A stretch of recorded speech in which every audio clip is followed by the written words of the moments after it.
Sir నమస్కారం.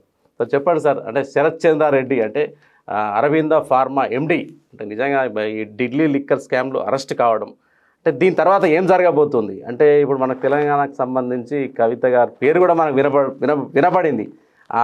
అంటే ముందు నెక్స్ట్ అరెస్టులు ఉండబోతున్నాయి, ఏం జరగబోతుంది?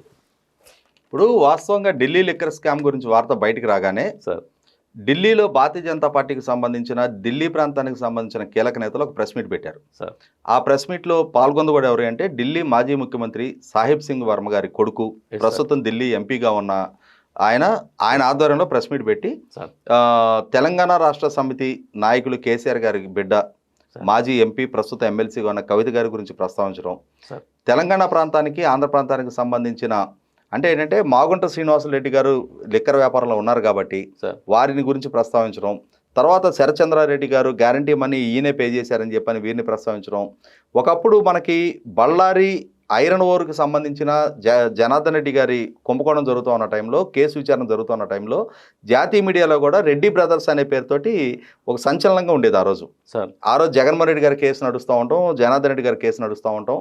సో వీళ్ళిద్దరిని కలిపి రెడ్డి బ్రదర్స్ అని జాతీయ స్థాయిలో కూడా జాతీయ మీడియాలో రెడ్డి బ్రదర్స్ అని సంబోధించేవాళ్ళు. అదే వరవడ కొనసాగిస్తా ఇప్పుడు కూడా అంటే మాగుంట శ్రీనివాసరెడ్డి గారికి అరవింద వాళ్ళకి సంబంధం లేకున్నా కూడా ఇద్దరు రెడ్డి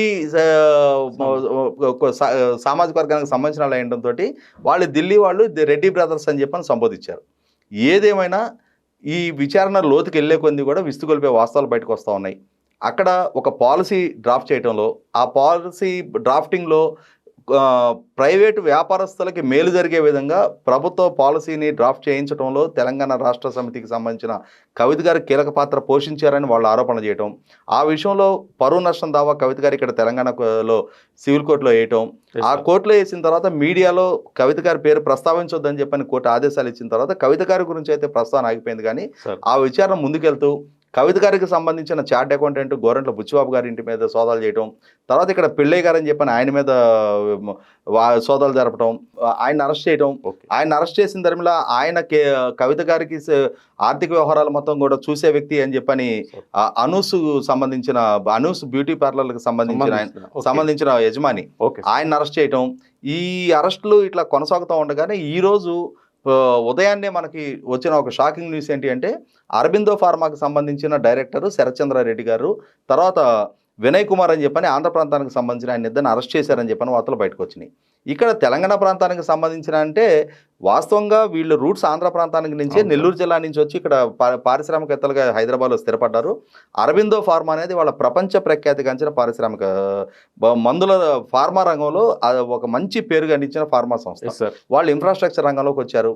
ఇక్కడ ఒకసారి మనం గమనించుకుంటే ఏంటంటే ఒకరోజు భారతదేశంలో సాఫ్ట్వేర్ రంగంలో ఐటీ కంపెనీల్లో నెంబర్ 4గా ఉన్న సత్యం కంప్యూటర్ సంస్థ ఆనాడు వాళ్ళకి ఎక్స్పీరియన్స్ అండ్ ఎక్స్పర్టైజ్ ఏ రంగంలో ఉందో అదే రంగంలో కొనసాగకుండా వాళ్ళు పిల్లలు ఇన్ఫ్రాస్ట్రక్చర్ రంగంలోకి వచ్చి గండికోట రిజర్వాయర్ దగ్గర నుంచి హైదరాబాద్ మెట్రో దాకా టెండర్లన్నీ తీసుకొని దాని పర్యవసానం ఆ సత్యం కంప్యూటర్స్ మీద ఎటువంటి ప్రభావం పడింది, చివరికి అంతటి పేరు ప్రఖ్యాతులు గడించి బిల్ క్లింటన్ గారి పక్కన కూర్చున్న రామలింగరాజు గారు జైలుగో 4 గోడల మధ్య గడపాల్సిన పరిస్థితులు, ఈ పరిస్థితులన్నీ చూసిన తర్వాత అంటే తల్లిదండ్రులు ఏ రంగంలో అయితే ఉచ్చస్థితికి చేరారో అదే ఒరవడి కొనసాగించకుండా పిల్లలు వేరే రంగాల వైపు, వాళ్ళకి అనుభవం లేని అవగాహన లేని రంగాల వైపు ఎవరో మాటల ప్రభావంతో అడుగులేసిన పర్యవసానం సత్యం కంప్యూటర్స్కి ఏం జరిగిందో తెలిసి కూడా ఈరోజు ఫార్మా రంగంలో వాళ్ళ కుటుంబం ఎంత పేరు ప్రఖ్యాతులు సంపాదించినా కూడా దాంట్లో కొనసాగకుండా అసలు ఏమాత్రం సంబంధాలు లేని ఎక్కడో ఢిల్లీలో ఉన్న ప్రభుత్వానికి సంబంధించిన లిక్కర్ వ్యవహారంలో గ్యారంటీ మనీ పే చేసి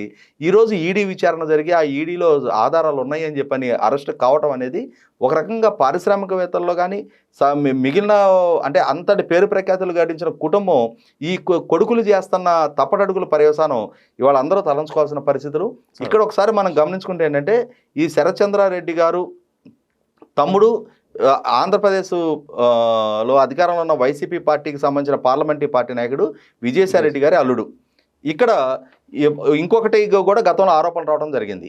సార్. ఆంధ్రప్రదేశ్ రాష్ట్రంలో అక్కడ ఎక్సైజ్లో అదాన్ డిస్టిలరీస్ అని చెప్పని ఒక కంపెనీ ఉంది. ఈ అదాన్ డిస్టిలరీస్ డైరెక్టర్స్ ఎవరైతే ఉన్నారో వాళ్ళు విజయసాయిరెడ్డి గారి అల్లుడికి సంబంధించిన కంపెనీలో కూడా డైరెక్టర్లుగా కొనసాగుతూ ఉన్నారు. ఆంధ్రప్రదేశ్ లిక్కర్ పాలసీ అనేది 2019 నవంబర్లో డ్రాఫ్ట్ అయితే 2019 డిసెంబర్లో, అంటే ఆంధ్రప్రదేశ్ లిక్కర్ పాలసీ డ్రాఫ్ట్ అయిన తర్వాత ఈ అదాన్ డిస్టిలరీస్ అనేది కంపెనీ ఏర్పాటైంది. వాళ్ళకంటూ ఒక సొంత డిస్టిలరీ కూడా లేదు. కానీ ఆంధ్రప్రదేశ్ ప్రభుత్వం బ్రోవరేజెస్ కార్పొరేషన్ ద్వారా సొంత డిస్టిలరీ కూడా లేని ఎక్సైజ్ పాలసీ డ్రాఫ్ట్ అయిన తర్వాత రిజిస్టర్ అయిన కంపెనీకి వేల కోట్ల రూపాయలు లిక్కర్ సప్లై కాంట్రాక్ట్లు ఇచ్చింది. కాబట్టి ఏంటంటే ఇక్కడ అధికార పార్టీలతో ఉన్నాళ్ళు వాళ్ళ కుటుంబ సభ్యుల పేరు మీద కంపెనీలు అంటే షాడో కంపెనీలు ఏర్పాటు చేసి ఆ కంపెనీల ద్వారా వేరే డిస్టిలరీస్ లిక్కర్ వీళ్ళు తక్కువ ఖరీదుకి కొని బ్రోవరేజెస్ కార్పొరేషన్కి సప్లై చేయడం ద్వారా వీళ్ళు ఆయాచితంగా లాభాలు ఆర్జిస్తున్నారు అని చెప్పని ఆన వెంకటరమణారెడ్డి గారు ఒక భారీ ఆరోపణ చేయడం జరిగింది. ఆ ఆరోపణలు చివరికి విమర్శలు ప్రతి విమర్శలు పూర్తి స్థాయిలో వేడి పుట్టించే స్థాయిలో ఆంధ్రప్రదేశ్లో రాజకీయం నడవటం జరిగింది.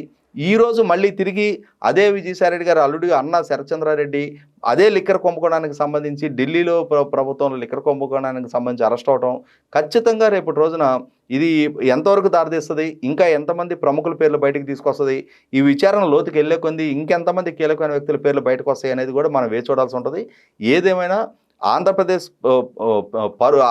కానీ తెలంగాణ ప్రాంతం కానీ తెలుగు రాష్ట్రాలు ముఖ్యంగా సర్వీస్ సెక్టర్ పరంగా కానీ మెరుగైన ఎంటర్ప్రెన్యూర్షిప్ కానీ దేశ విదేశాల్లో పేరు ప్రఖ్యాతుల యువతరం గడిస్తూ ఉన్న దగ్గర ఇటువంటి కుంభకోణాల్లో మంచి ఉన్నత కుటుంబాలకు సంబంధించిన వాళ్ళు ఇన్వాల్వ్ అవ్వటం మూలన ఆయోచితంగా షార్ట్ కట్లో డబ్బు సంపాదించాలి, చాలా షార్ట్ స్పాన్లోనే డబ్బు సంపాదించాలని నిండా విపరీతమైన సంపద ఉన్నాళ్ళు కూడా తాపత్రయపడటం, ఎవరో లేనాళ్ళు తాపత్రయపడ్డారంటే అర్థం ఉంది.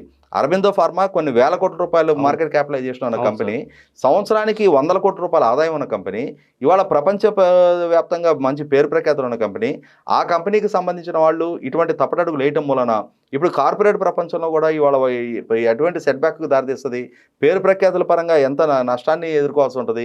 ఇవన్నీ ఆలోచించకుండా ఇటువంటి తప్పటడుగులు వేయటం వల్ల వాళ్ళకి వ్యక్తిగతంగా పరువు తక్కువే కాకుండా అది రాష్ట్రాలకు కూడా పరువు తక్కువగా మారుతుంది. భవిష్యత్తులోనైనా సరే ఇటువంటి తప్పటడుగులు వేయకుండా ఒక ఉన్నత స్థానాల్లో ఉన్నాళ్ళు 10 మందికి రోల్ మోడల్గా ఉండాలి తప్ప ఏదో రకంగా షార్ట్ కట్లో డబ్బు సంపాదించాలని ఇటువంటి తప్పటడుగులు భవిష్యత్తులో వేయకుండా ఉండాలని కోరుకుందాం.